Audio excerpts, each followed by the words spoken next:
Aquí Beca es una pregunta que ya no se le pudo hacer a Mari, pero en alguna otra ocasión. ¿Por qué muchos etólogos no tienen en cuenta las investigaciones del análisis experimental del comportamiento, de la psicología comparada, etcétera? No, pues eso es precisamente la etología. A ver, hay gente que se llama etólogo cuando es adiestrador de perros. Ten mucho cuidado. Otra cosa es estudiar comportamiento, estudiar biología y estudiar etología desde Oscar Hanroth a Konrad Lorenz, Nico Tinbergen,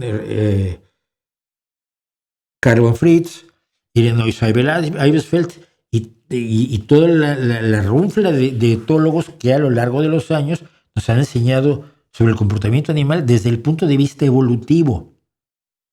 La etología nace con el libro de Darwin, la expresión de las emociones en el hombre y los animales, cuando propone por primera vez que la conducta tiene elementos hereditarios, cosa que hay muchos que hasta hoy los defensores de la tabula rasa niegan.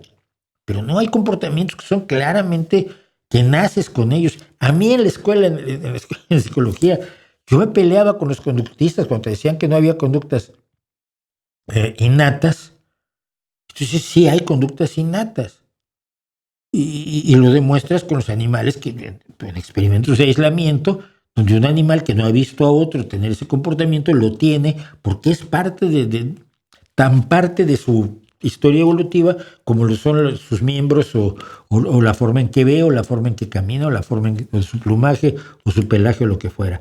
Heredamos ciertas características de comportamiento que tienen valor de supervivencia. Entonces yo creo que un verdadero etólogo no deja de lado para nada el análisis experimental del comportamiento, al contrario, hay grandes trabajos de etología que yo leí, y yo los leí hace 50 años. O sea que en estos 50 años mucho se ha avanzado. Mauricio, ¿no crees que es una enorme responsabilidad dejarle a la gente de a pie la crianza de los niños? ¿No deberíamos buscar la manera de regular más el asunto? No. Se puede uno meter muchísimo la pata con la crianza de los hijos, pero son tus hijos. Y lo que puedes no darles en crianza se los das en otras cosas como la cercanía y el cariño. Entonces no creo que valga la pena ni siquiera plantearse eso. Y cuando los estados se lo han planteado nunca ha funcionado. Eso entró dentro de las propuestas de Skinner y su jaula automatizada para su hija, ¿no? O algo así. No estoy siendo exacto, pero la visión que tenía, que expresa en Walden 2 Burroughs F. Skinner, es absolutamente aterradora, ¿no? Conductismo radical. El estudio de la conducta operante es muy importante como parte de la psicología, pero no es todo el comportamiento como creía erróneamente Burroughs F. Skinner y sus seguidores, con los cuales tuve unas broncas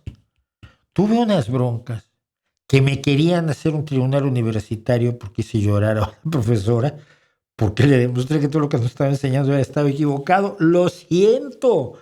Yo tenía los datos y ella solo era doctora en psicología, pero había estudiado solamente conductismo.